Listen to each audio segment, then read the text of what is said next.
Corona संक्रमण के बीच बंद पड़े स्कूलों के कारण बच्चों को घर बैठे ही शिक्षा मिले, इसके लिए शिक्षा विभाग ने स्माइल प्रोजेक्ट शुरू किया है। इस प्रोजेक्ट के माध्यम से शिक्षा विभाग तमाम शिक्षकों के जरिए विद्यार्थियों तक ई कंटेंट के जरिए शिक्षा संबंधी जानकारियां मुहैया कराएंगी, जिससे कि वह घर बैठे अपनी शिक्षा प्राप्त कर सके और इस वायरस के बीच शिक्षा से दूर ना हो। शिक्षा राज्य मंत्री गोविंद सिंह डोटासरा ने तमाम जिला मुख्यालयों पर वीडियो कॉन्फ्रेंस के जरिए अधिकारियों से बातचीत की और बताया कि इस महामारी के दौरान सभी शिक्षक सरकार व प्रशासन को सहयोग दें और उसके खात्मे के लिए बढ़ चढ़कर अपनी भूमिका निभाएं। इस दौरान आगामी दिनों में शिक्षा विभाग भी प्रशासन के साथ मिलकर काम करेगा। इसी बीच बच्चों को भी घर बैठे शिक्षा मिले, इसकी तमाम रूपरेखा तैयार की गई और उन्हें ई कंटेंट के माध्यम से घर बैठे शिक्षित किया जाएगा। आज हमारे शिक्षा विभाग की माननीय मंत्री महोदय ने वीसी ली थी। सभी जिलों के अधिकारियों की, जो भी उच्च स्तर के अधिकारी थे, जिला स्तर के अधिकारी, ब्लॉक लेवल के अधिकारी, उनकी शिक्षा विभाग की तरफ से माननीय मंत्री जी ने वीसी ली और उसमें कोरोना के संबंध में विभाग की तरफ से पूर्ण सहयोग देने के निर्देश प्रदान किए और प्रशासन का कंधे से कंधा मिला के पूर्ण सहयोग और समर्पित भाव से करने के निर्देश जारी किए। परीक्षाओं को लेकर कोई नहीं? परीक्षाओं को लेकर इस संबंध में कोई नहीं है अभी विशेष। आज के केवल कोरोना से संबंधित और ग्रीष्म अवकाश आ रहे हैं, उससे संबंधित। इसके अलावा जो ग्रीष्म अवकाश के दौरान बच्चों को ई कंटेंट उपलब्ध करवाना है, उनके संबंध में जानकारी दी। इसके साथ ही विभागीय जो भी डीपीसी वगैरह है, विभाग के प्रकरण हैं जैसे जांच वगैरह के, तो उन सब के संबंध में है वो माननीय मंत्री जी ने विस्तृत दिशा निर्देश दिए।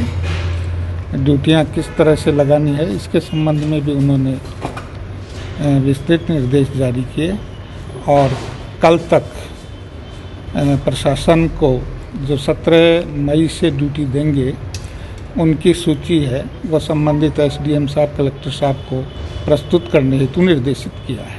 प्रशासन के साथ मिलकर काम करेंगे? बिल्कुल, प्रशासन के साथ कंधे से कंधा मिला के, और जैसा प्रशासन निर्देशित करेगा उस हिसाब से है वो पूर्ण सहयोग करेंगे। और कोरोना की इस महामारी में कोरोना पर विजय के लिए है वो पूर्ण दायित्व के साथ में और निष्ठा के साथ में कार्य करेंगे। जब से इस कोरोना महामारी के चलते विद्यालय में अवकाश घोषित किए गए, तभी से माननीय मंत्री महोदय की पहल से हमारे शिक्षा विभाग ने एक स्माइल प्रोजेक्ट योजना प्रारंभ की, जिसको आज 1 महीना पूरा हो गया। आज इस संबंध में माननीय मंत्री महोदय ने भी समीक्षा भी की है, नए दिशा निर्देश भी जारी किए हैं। इसके तहत ई कंटेंट स्टेट लेवल से जिले लेवल पे, जिला के जो अधिकारी हैं, सीडीओ, एडीपीसी, उनके पास आता है वो ई कंटेंट, और ई कंटेंट को है वो ब्लॉक में भेजा जाता है। ब्लॉक लेवल के अधिकारियों से संबंधित स्कूल के जो भी ग्राम पंचायत का पीओ है उसके व्हाट्सएप ग्रुप में जाता है और वहाँ से शिक्षकों के व्हाट्सएप ग्रुप के माध्यम से बच्चों के या उनके अभिभावकों के जो ग्रुप बना रखे हैं व्हाट्सएप ग्रुप, उनमें वो कक्षा वाइज सामग्री भेजी जाती है। बच्चे व्हाट्सएप ग्रुप के माध्यम से जो भी उनके स्तर की शिक्षण सामग्री है उसका इन अवकाश के दौरान है वो उपयोग करते हैं। उद्देश्य क्या है? इसका उद्देश्य ये है कि जो कोरोना के चलते विद्यालयों में अवकाश रहा, विद्यालय बंद रहे, ताकि बच्चों का शिक्षण के प्रति जुड़ाव बना रहे और बच्चे घर पे बैठे बैठे भी कुछ न कुछ वो अपना ज्ञानार्जन कर सके। इस उद्देश्य को लेके ये स्माइल प्रोजेक्ट चलाया गया है, जिसमें कक्षा स्तर के अनुसार अध्ययन सामग्री है वो व्हाट्सएप ग्रुप में डाली जाती है, उसका लिंक भेजा जाता है और यूट्यूब के माध्यम से उसको बच्चे लाभान्वित होते हैं। कौन सी क्लास से? 1 से लेकर 12 तक के सभी कक्षाओं के बालकों के संबंध में अध्ययन सामग्री आती है। इसके साथ ही हमारे विभाग ने माननीय मंत्री महोदय की पहल से रेडियो प्रसारण के लिए भी एक शिक्षक वाणी कार्यक्रम प्रारंभ किया गया है। केंद्र सरकार के जो जनसंपर्क सूचना मंत्रालय मंत्री महोदय हैं, उनसे संपर्क करके और माननीय मंत्री जी ने